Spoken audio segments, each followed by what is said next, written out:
Near the top of the agenda for our historic Republican majorities in Congress is to pass a massive tax cut for American workers and families.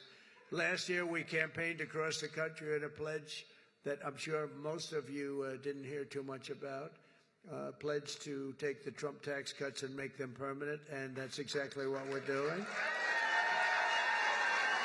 In the coming weeks, I'll be working with Congress to get a bill on my desk that cuts taxes for workers, families, small businesses, and very importantly, keeps my promise for a thing called, and I know you didn't hear anything about this, and I'm sure it had no influence on the state, the fact that we won this crazy, massive majority, a state that hadn't been won by a Republican in decades.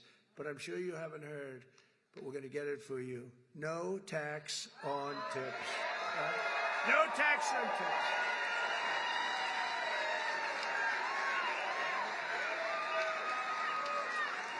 So if you're a restaurant worker, a server, a valet, a bellhop, a bartender, or one of my caddies,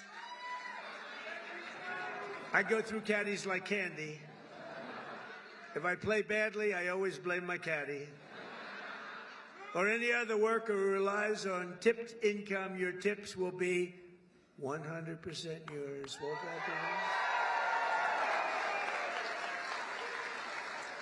Joe, Governor, do you think that had an impact on the election?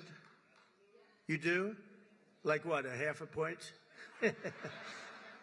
Pretty big. You had an impact, let me tell you. Nationwide, over 4 million workers depend on tip income, including an estimated 700,000 single moms. And here in Nevada, we will have a quarter, think of it, a quarter of the typical restaurant worker's pay comes from tips. I didn't know that much. That's a lot. You haven't been reporting them for the last 10 years. So here's our deal. We're going to have no tax on tips from now on, but we're going to go after you viciously for all the money you didn't report for the last 10, 15. We're going to go after you for all the money you didn't report for. I'm only kidding. I'm only kidding. I have to say to the fake news, because they're going to say Trump is after all restaurant workers.